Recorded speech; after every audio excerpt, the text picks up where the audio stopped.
సంవత్సరాల తరబడి ఎన్ని మందులు వాడినా మీ మోకాల నొప్పులు తగ్గట్లేదా? ప్రాణ పెయిన్ క్లినిక్ లో అత్యాధునిక చికిత్స. తెలంగాణ ప్రజలకు గుడ్ న్యూస్.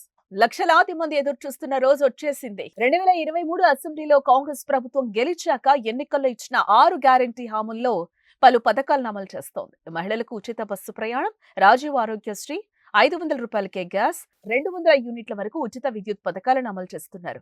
కానీ ప్రజలు మాత్రం ఎక్కువగా ఒకే ఒక్క పథకం కోసం ఎదురు చూస్తున్నారు. అది చేయూత పథకం. తెలంగాణలో కాంగ్రెస్ ప్రభుత్వం అధికారంలోకి వచ్చి నెలలు గడుస్తున్నా చేయూత పథకం అమలు కాలేదు.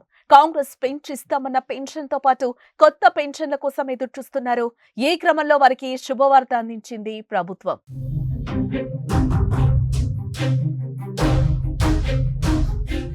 తెలంగాణలో కొత్త పెన్షన్ల కోసం ప్రభుత్వం కసరత్తు మొదలెట్టింది. రాష్ట్రంలో కొత్త సామాజిక పెన్షన్ల మంజూరు కోసం అర్హుల జాబితాను తక్షణమే సిద్ధం చేయాలని రాష్ట్ర పంచాయతీరాజ్ గ్రామీణాభివృద్ధి శాఖ మంత్రి సీతక్క అధికారులకు కీలక ఆదేశాలైతే జారీ చేయడం జరిగింది.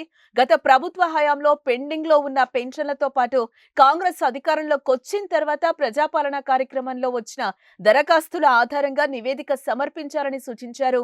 ఎన్నికల సమయంలో హామీ ఇచ్చినట్లుగానే చేయూత పథకం కింద పెన్షన్లను పెంచబోతున్నట్లుగా మంత్రి వెల్లడించారు.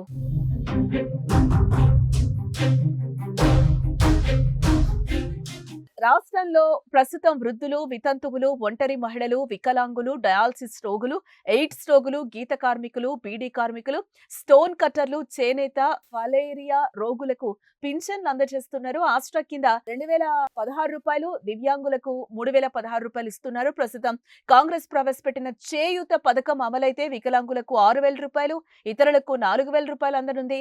సీతక్క ఆదేశాలతో లబ్ధిదారుల్లో ఆనందం వ్యక్తమవుతోంది.